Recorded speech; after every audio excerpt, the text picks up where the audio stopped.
The wind screamed across Montana's Gallatin Range, turning the world white as Alexander Mitchell paused on the snowy trail to capture the perfect photograph.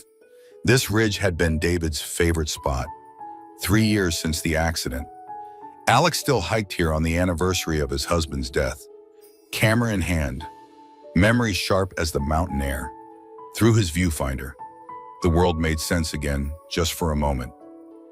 Then he saw it. The black Range Rover skidded sideways on the icy mountain road below, tires desperately searching for traction. Time slowed as the vehicle hit the guardrail, flipped once, twice, then vanished into a curtain of blinding snow. The impact echoed through the canyon like a gunshot. Alex froze, his breath caught sharp in his throat. Memory flashed behind his eyes, another mountain road, another vehicle, another day when rescue never came. His hands trembled. The camera slipped from his fingers into the powder at his feet. Every instinct screamed to turn away, to protect himself from witnessing another tragedy, from feeling that helplessness again. But something stronger surged through him. Not courage, not heroism, simple humanity. He couldn't let someone die alone in the cold. He ran. The snow pulled at his boots. The wind stung his face raw. But he pushed forward, one painful step after another. The wreckage appeared gradually through the swirling white twisted metal, shattered glass. A single windshield wiper still desperately scraping against nothing. Before heading down the treacherous slope, Alex touched the worn wedding band he still wore, now hanging from a leather cord around his neck. "I know, David," he whispered. "You wouldn't leave them either." This morning, Parker had hugged him extra tight, somehow sensing the weight of the anniversary. "Take pictures of the mountains for me, Dad," his son had said, those solemn 8-year-old eyes too knowing. Alex had promised to be home for their Friday pizza night tradition, a promise he intended to keep. The driver's door had warped shut in the impact. Alex pulled until his shoulders burned, until finally the metal groaned and gave way. Inside, slumped against the deployed airbag, was a man in an expensive suit, blood trickling from his temple. He was breathing, but barely. "I've got you," Alex whispered, though the man couldn't hear. "You're not alone." If kindness in the darkest moments matters to you, don't forget to like, share, and subscribe to Heart Stories. Your support helps stories of authentic human connection reach more hearts. Remember, sometimes the most courageous act isn't saving someone else, it's allowing yourself to care again after loss has taught you to be afraid. Alex assessed the situation with practiced calm. The stranger was unconscious but breathing steadily, a luxury-grade watch glinting on his wrist as snowflakes melted against the warm skin. The blizzard intensified around them, visibility diminishing with each passing minute. The nearest hospital was in Bozeman, at least an hour away in perfect conditions. This was far from perfect. Westbridge Cabin stood half a mile upslope, a century-old logger's refuge now maintained by the Bureau of Land Management as an emergency shelter. Alex had shown it to Parker just last summer, his 8-year-old son thrilled by the rustic adventure of it all, with strength born of necessity. Alex lifted the stranger. The man was unexpectedly light in his arms, expensive wool suit already soaking through. "Hang on," Alex murmured, staggering into the strengthening storm. Every step became a negotiation with the wind, every breath visible in the frigid air. The storm intensified, disorienting in its ferocity. Local wisdom echoed in Alex's mind. More Montanans died from underestimating the weather than from any wild animal. His lungs burned as he forged through snow nearly knee-deep in places, the unconscious man growing heavier with each labored step. Twice he nearly lost his footing on hidden rocks. The mountain didn't care about good intentions. It took the unprepared without remorse. The cabin materialized like a mirage, weathered logs, dark against the whiteness. Its small windows blind with frost. Inside, time had stood still since 1910. A hand-hewn table, 2 wooden chairs, a pot-bellied stove with an iron flue, and a single platform bed with an ancient quilt. The air smelled of pine resin and decades of wood smoke. Alex laid the stranger gently on the bed before tackling the stove. His fingers, numb from cold and adrenaline, struggled with matches and kindling, but soon orange flame licked at the dry wood. The stranger remained motionless, except for the shallow rise and fall of his chest. The expensive suit was ruined, soaked through with melting snow. Medical training from Alex's wilderness first aid course took over. Hypothermia was the immediate threat. He carefully removed the wet clothing, noticing the contrast between his own calloused architect's hands and the stranger's smooth, manicured ones. The stranger's eyelids fluttered as Alex wrapped him in the cabin's only blanket. He startled awake, disoriented, eyes wild with panic before focusing on Alex's face. "You're safe," Alex said softly. "Your car went off the road. I brought you to a shelter." "Jason," the man whispered, voice ragged. "Jason Calloway. Alexander Mitchell." "Alex!" Jason tried to sit upright, wincing as pain registered. Even disoriented, he attempted to project authority, a CEO's reflex. "My phone. No service in this canyon. Storm's too strong.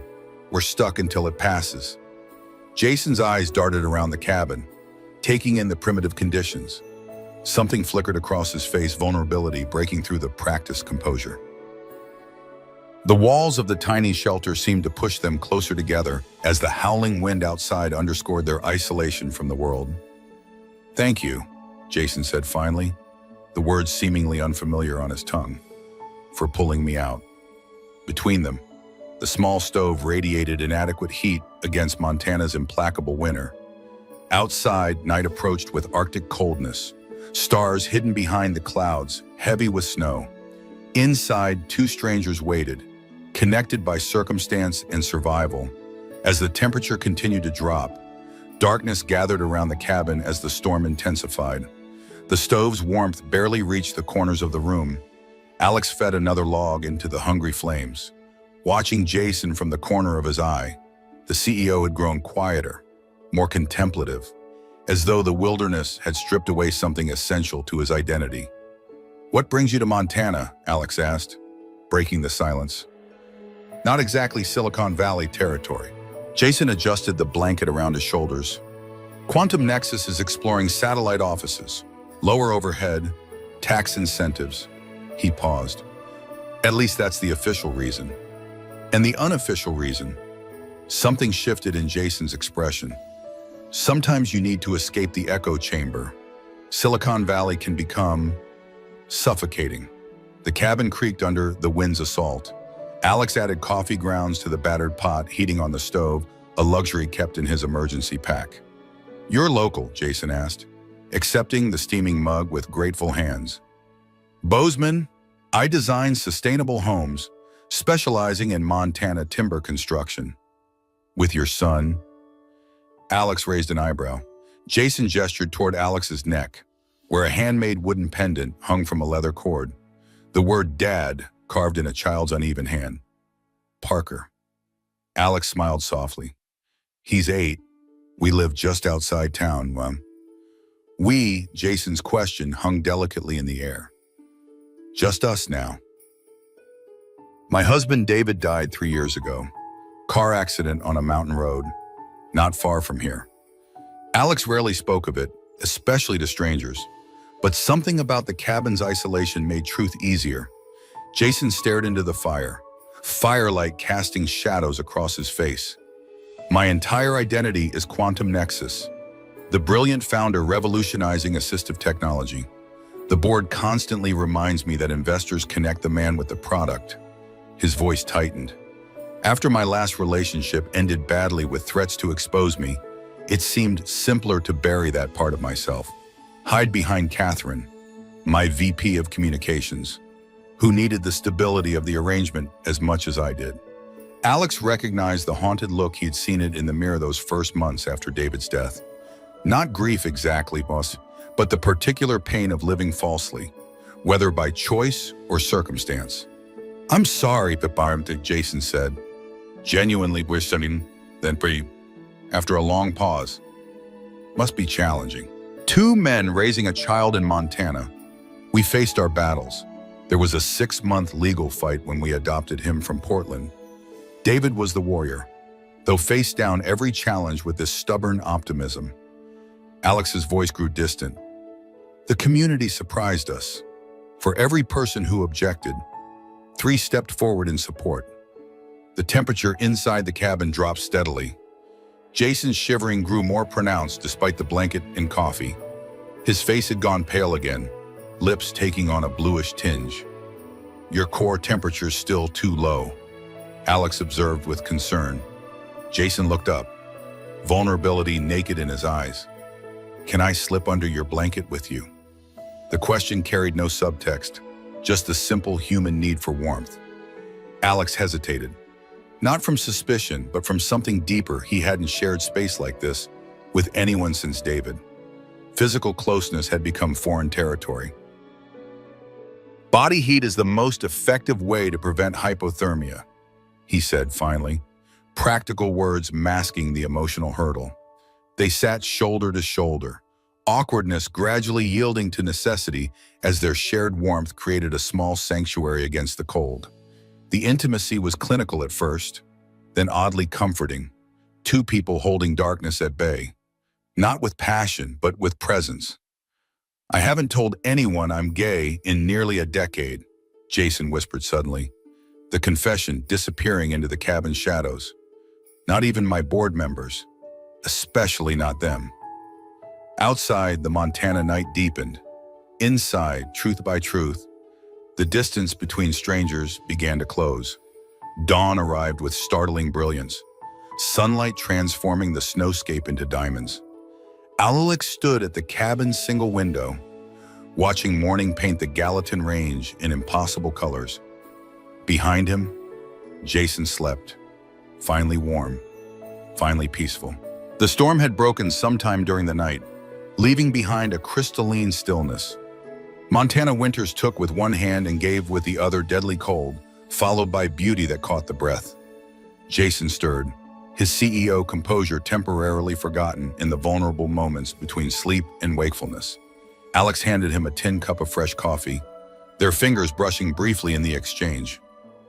Your world looks different from up here, Jason observed.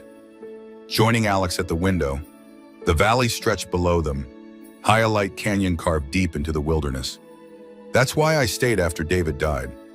Considered moving back to Portland, somewhere more progressive. But Parker needs this space to heal, mountains to climb, a community that knows his name. Your son was close to David. Alex nodded, throat tightening. Parker stopped speaking for almost 3 months after the accident. Nightmares every night. He'd wake up screaming, convinced I'd disappear too.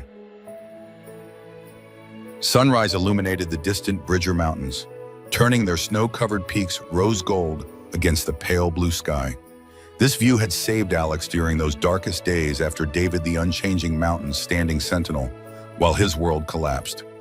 He'd built their home on the outskirts of Bozeman with southeast-facing windows specifically to capture this light. Architecture had always been his refuge, the translation of emotion into structure. Montana has the highest suicide rate among LGBTQ youth in the Northwest, Alex said quietly. Rural isolation compounds the struggle. Kids can go their entire adolescence without meeting another openly gay person.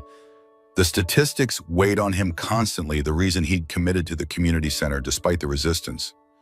Jason absorbed this quietly, something shifting behind his eyes. My brother Adrian has autism, severe. He's the reason I started Quantum Nexus. Our AI communication tools were originally designed to help him connect with the world. That's not in your company bio. The board prefers the standard tech genius narrative. Better for investor confidence than a CEO driven by personal connection. Bitterness edged into Jason's voice. Same reason they encouraged my sham marriage to Catherine. Appearances matter when you're raising venture capital. They spoke through the morning, words flowing easier with each passing hour. Alex described his current project, Bozeman's first LGBTQ+ youth center. Controversial but desperately needed. Montana had the nation's 3rd highest suicide rate among LGBTQ+ teens, with rural communities particularly affected. The building approval process has been a battle, Alex explained. Funding even more challenging. By mid-afternoon, the snow had compacted enough for safe travel. Alex fired the emergency flare from his pack, its red streak cutting through blue sky. Within an hour, the familiar rumble of snowmobiles approached the Gallatin County Volunteer Search and Rescue Team, arriving with their practiced efficiency. The rescuers were classic Montanans, weathered faces beneath wool caps. Few words, but capable hands. They assessed Jason professionally, preparing him for transport to Bozeman Medical Center. "Your friend gonna be okay?" asked Mike Ellison, a third-generation rancher who'd been pulling strangers out of Montana's backcountry for 20 years. "Not my friend," Alex corrected automatically. "Just someone who needed help." Mike's knowing eyes flickered between them. "If you say so." As they loaded Jason onto the rescue sled, he reached for Alex's hand, squeezing it briefly. "Thank you" carried more weight than two simple words should bear. Alex watched the snowmobiles disappear down the trail, carrying Jason back to his world of board meetings and billion-dollar decisions. He shouldered his pack, preparing for his own journey home to Parker, feeling strangely lighter than he had in years. 3 days later, Alex sat with Parker at Wild Crumb Bakery, the heart of downtown Bozeman. Cinnamon rolls steamed on pottery plates between them as locals shuffled in from the cold, stomping snow from boots onto the weathered wooden floor.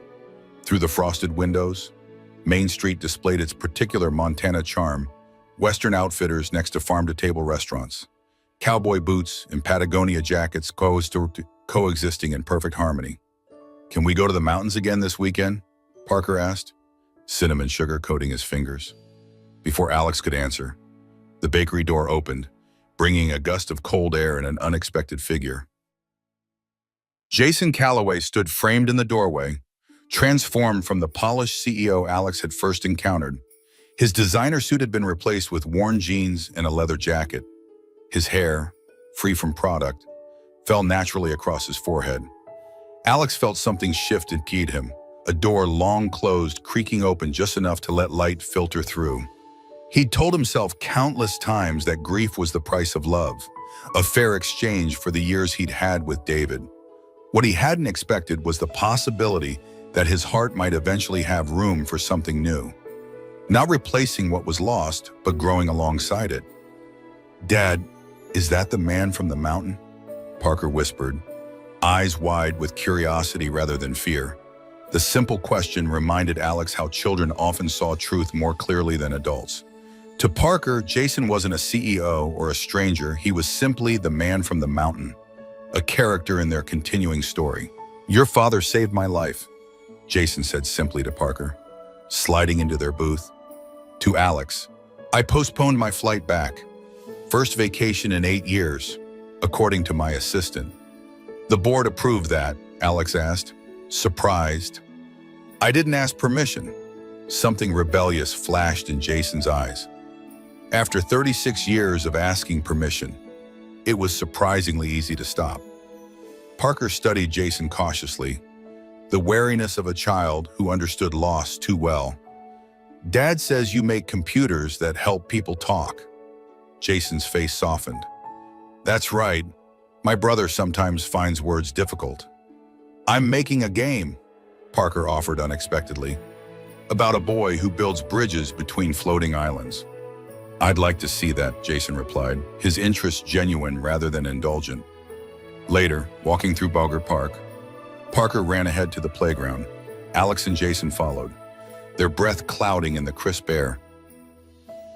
"I've been thinking about your youth center," Jason said. "The Calloway Foundation typically funds education initiatives, but I believe we could expand our mission." Their hands swung close, occasionally brushing. Neither pulled away. "Not looking to buy yourself a mountain friend," Alex said, half joking. "No," Jason agreed. "Just looking to find the person I buried under spreadsheets and shareholder expectations."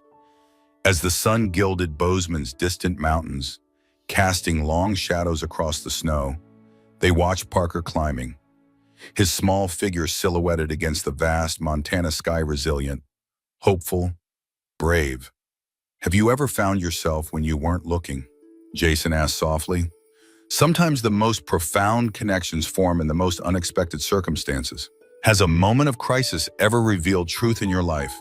Share your story in the comments and subscribe to Heart Stories, where we believe every heartbeat has meaning and every journey matters, especially the ones that begin in storm.